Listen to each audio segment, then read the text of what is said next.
on November 28th, and Russians' Intercontinental Ballistic Missile, highly likely the RS-28 Sarmat, or potentially a life extension test of its predecessor, the R-36M2, failed seconds after launch. The missile reportedly ascended a mere 200 to 400 meters before suffering a catastrophic structural or propulsion failure, detonating in midair and crashing back to Earth. But the most telling detail wasn't the explosion itself. It was what was left behind, a dense, virulent purple cloud. In rocketry, that color is a fingerprint. It screams nitrogen tetroxide. It tells us that Russia is still struggling to master the volatile, archaic, yet powerful technology of heavy liquid-fueled ICBM. Today, we are talking about the specifics of the November 28th Yasny incident, the chemistry behind that toxic cloud, and why this failure, coming just over a year after the cratering of the silo at Plesetsk, suggests that Russia's premier superweapon may be trapped in a spiral of engineering collapse. Let's look at the timeline. On November 28, 2025, open-source intelligence began picking up unusual activity. Aviation trackers noted the deployment of 2 U.S. Air Force RC-135S Cobra Ball aircraft to forward operating locations in Anchorage and Kadena. It uses optical and electronic sensors to track the thermal signature and telemetry of missile launches. When 2 of them are in the air simultaneously, staring at the Russian interior, the Pentagon knows something big is about to launch.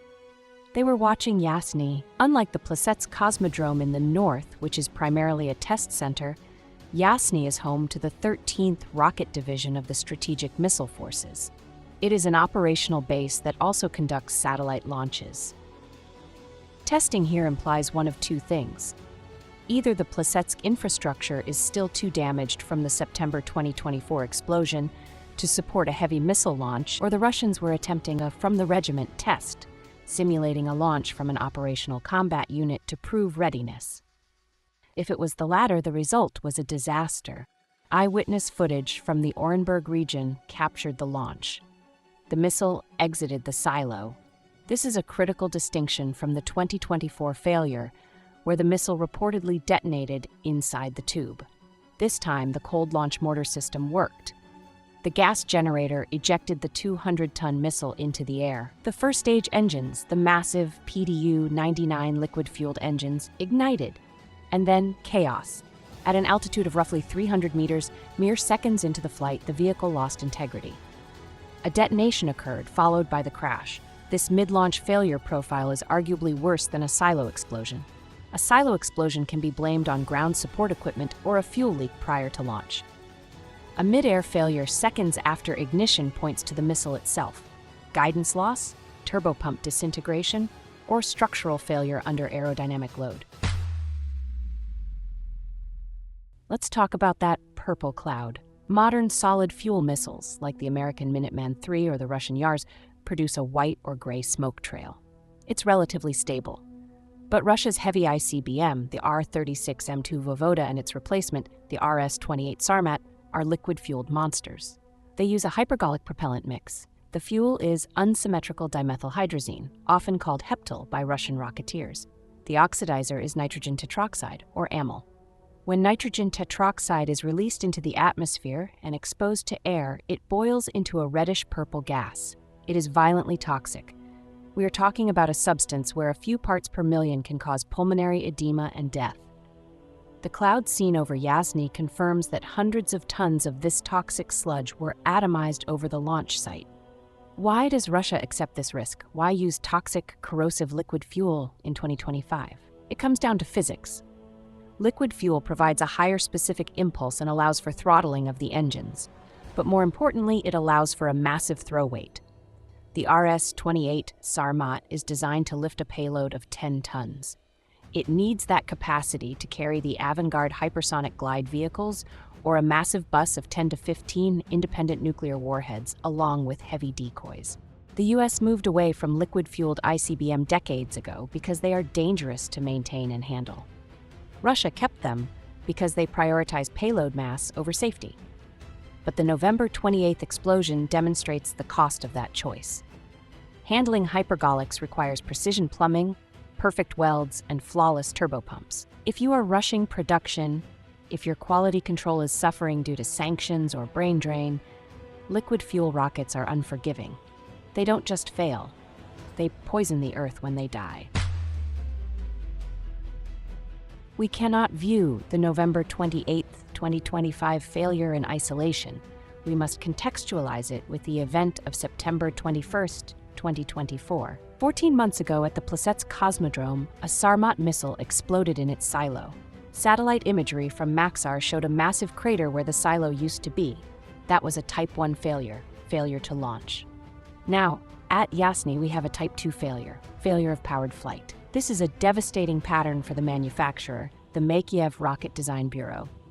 In the world of aerospace engineering, this suggests the system is failing at multiple points in the flight envelope. This is not a teething problem. The Sarmat was supposed to be operational years ago. President Putin declared it combat-ready back in 2023. Yet, the flight test record is abysmal. We have seen only one fully successful comprehensive test flight in April 2022.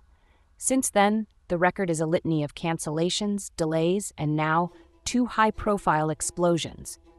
If the Yasny test was indeed a Sarmat, and the fuel signature strongly suggests it was, it implies that the fixes implemented after the 2024 disaster did not address the core reliability issues of the airframe. The Russians may have fixed the silo ejection issue, only to find that the engines can't sustain the climb. This is what happens when you test in production. Political pressure from the Kremlin to field a superweapon to counter the West has likely forced engineers to bypass standard quality assurance protocols. They are trying to run a marathon with a broken leg. What does this mean for the balance of power? Russia's nuclear doctrine relies heavily on the heavy ICBM.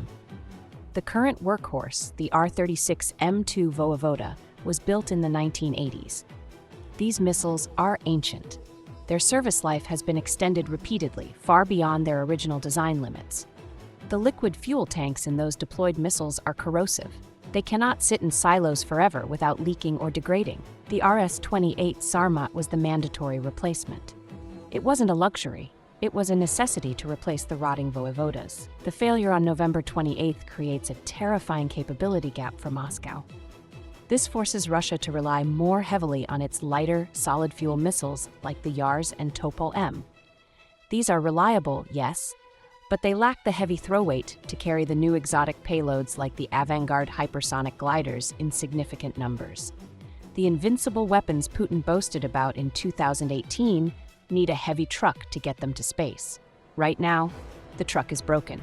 This creates a dangerous geopolitical dynamic. A superpower with a failing nuclear modernization program is unpredictable. It creates a use it or lose it anxiety among strategic planners. Furthermore, it completely undermines the psychological component of deterrence. The point of the Sarmat was to scare the West. But a missile that blows up 200 meters above its own launch site doesn't project power, it projects incompetence. We must also acknowledge the silent victor in this event, the U.S. intelligence. The deployment of the Cobra Ball aircraft days in advance proves that the U.S. knew this test was coming. They likely knew the fueling schedules, the telemetry frequencies, and the launch window. When the missile exploded, U.S. sensors were recording every millisecond of the telemetry data.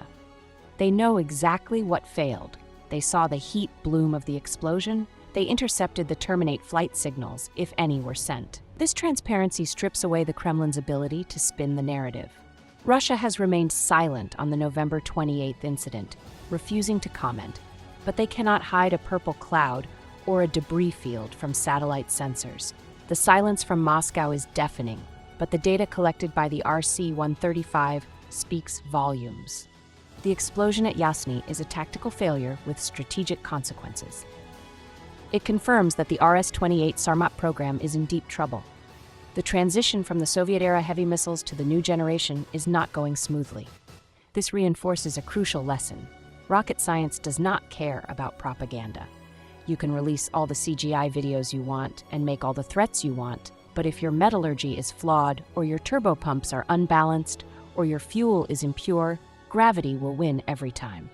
The purple cloud over Yasny is a warning sign, not just of environmental toxicity, but of a decaying industrial base struggling to recreate the achievements of its Soviet past. Russia remains a nuclear titan, but its sword is showing cracks.